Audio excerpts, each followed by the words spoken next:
putting an end to identity politics. This is the Kevin Jackson Radio Show.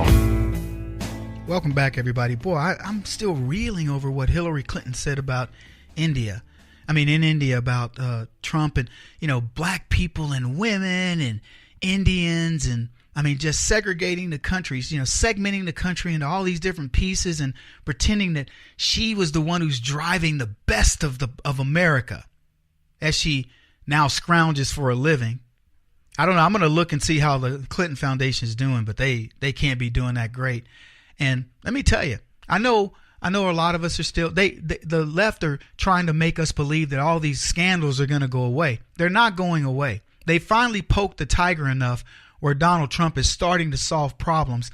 And let me tell you, if Sessions is next to go, I don't think he's going to go right now because he's doing some things behind the scenes that I think are better and smarter than what people believe. But if they don't work, Sessions will be gone. He'll put in somebody, I don't know who, like a Trey Gowdy type that's going to initiate these special prosecutor, these investigations. And we're going to get to the bottom of this. Fear not.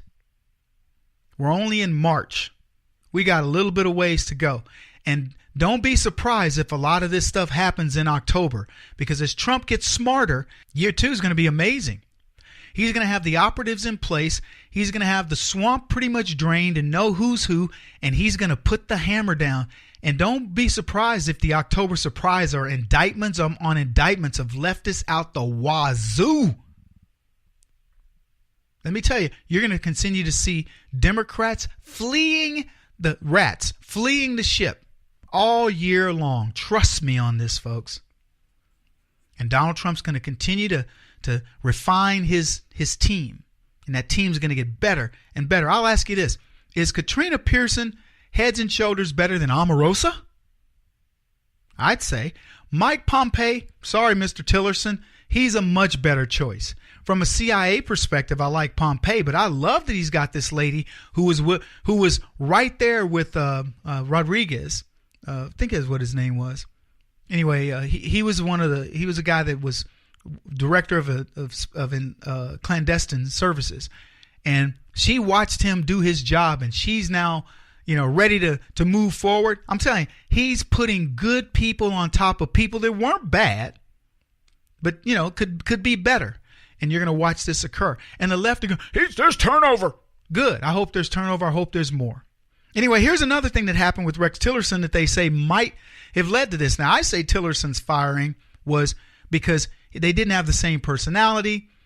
Donald Trump set the stage for Tillerson for success, and he passed it. But they say the abrupt firing of Secretary of State Tillerson followed months of infighting between the State Department and the White House over Tillerson trying to save the Iran nuclear deal.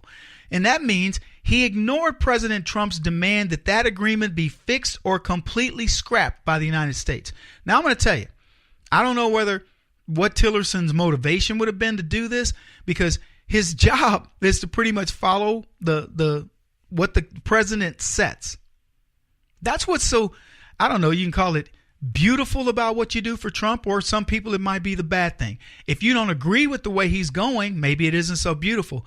Trump says, I want that agreement either scrapped or we're going to redo it completely. It's pretty simple. Go make that happen. Don't go around it. Don't try to do something different. Don't try to improvise. Do what he's told you to do. End of story. Does it make sense that he would fire somebody over that? Sure it does. Yeah, they said in the weeks leading up to Tillerson's departure, he had been spearheading efforts to convince European allies to agree to a range of fixes to the nuclear deal that would address Iran's ongoing ballistic missile program and continue nuclear research. Now, I'm going to interrupt here to say this.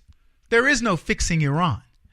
Iran has been exporting terror since the mullahs took over in the late 1970s and the early 1980s. When Khomeini came on, that 20-year period, the Iranian government said, we're going to destabilize the Middle East and we will become the de facto group here. And that's that. And that's exactly what happened. I use these statistics quite often because I think they're rather telling. One attack, Arab attack in the 70s, 13 Islamic attacks, terrorist attacks in the 80s, That was in the time of the mullahs. 35 in the 90s.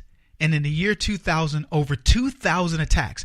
During that 20-year period, they started ramping up. Iran did. And the next thing you know, boom, all over the world, terror attacks. And they did it very sneaky. Using the laws of Sweden and Finland and Norway and Germany and France and Britain and the United States and Canada to infiltrate. And suddenly, boom, they pull the trigger and there it goes. And then they decided they were going to have this theocracy around the globe, this Islamic revolution. Kill all the infidels. You will submit or we will, rape and pillage and charge you jiza and everything else. So that's what they've been doing and getting away with it. And it's so clear to see from the time those guys took over, you had that gap for when they finally said, okay, here's how we're going to go about it. At the 20-year mark, boom, it took off. Terror out the wazoo. Al-Qaeda, ISIS, Al-Shabaab. There are names that I've never heard years ago. Wouldn't even know who these people are. So that's what you got. Anyway, this thing goes on to say, while Trump had prescribed a range of fixes that he viewed as tightening the deal's flaws, Tillerson recently caved to European pressure to walk back these demands and appease Tehran while preserving the deal. Not a smart move. Tillerson's going to be replaced, as you know. But look, does this make sense? To me, it doesn't make sense in the sense that why would Tillerson do that? But maybe he's that guy. Maybe he really felt like, look, I'm not doing anything elsewhere. I'm not intervening in China. I haven't done anything with Russia. Where am I going to put my stamp on things? They say, we've known about it. This article goes on to say, while Tillerson's exit has been rumored for months, multiple sources with knowledge of the situation said the former secretary's repeated attempts to balk the White House and pursue his own diplomatic strategy, particularly with Iran, triggered his sudden exit. Now, I remember, and I don't recall the specific thing, but there was a rift between some way that Trump wanted to handle. It could have been North Korea. And Tillerson balked at the time, and he and Trump were like, going at heads, but you're not going to win that battle against the president, especially against a guy as accomplished as Donald Trump. So, why? Again, I don't know what story do you believe here? Do you really believe that Tillerson was so dogmatic in support of Iran, knowing how these people are? I'll tell you this. I work with the Iranian resistance, the NCRI. Went to Paris last year to talk to them about what needs to happen. And I'll be honest, I don't have any inside knowledge of what Donald Trump's doing with respect to this. But I do know this. We started getting messages to him by way of Twitter and other means to say, don't believe this Iranian regime. Don't believe they want to denuke themselves and a host of other things. These are people who are slick. They're getting slicker. They've got a propaganda campaign going on around the world, not just in Europe, around the world. They know how to play politics. They've infiltrated everything, and you better not trust them. And I think that this is and I'll be honest, I've been saying that when Donald Trump finally gets to the point where he's focused on Iran, the world is going to become a safer place. Look at what's going on right now with China. And you can see the results of that. With North Korea and how he's been leveraging China for the results there. I believe at some point Iran's going to find itself in a similar situation. I think Donald Trump is saying, I'm going to shore up all these other things before I tackle what I believe is one of the biggest problems, Iran. Before we tackle that, I'm going to make sure we've shored up all these other things. And then when I get onto that, it is going to be bad news. And I've been telling the guys over at NCR, the Iranian resistance, hold on, guys. This is going to become a big story. Because they're always telling me, Kevin, can you get us media in America so we can talk more about this? And I'm like, look, I've been trying to figure out when it's going to happen. Like when the Iranian Revolution was beginning to occur, everybody's starting to, protest and all that in Iran. And people have been killed. They've been sending me notes saying, Kevin, now that we just lost another person. And I say, as much as I want to cover this, guys, it's getting eaten up by things like Stormy Daniels.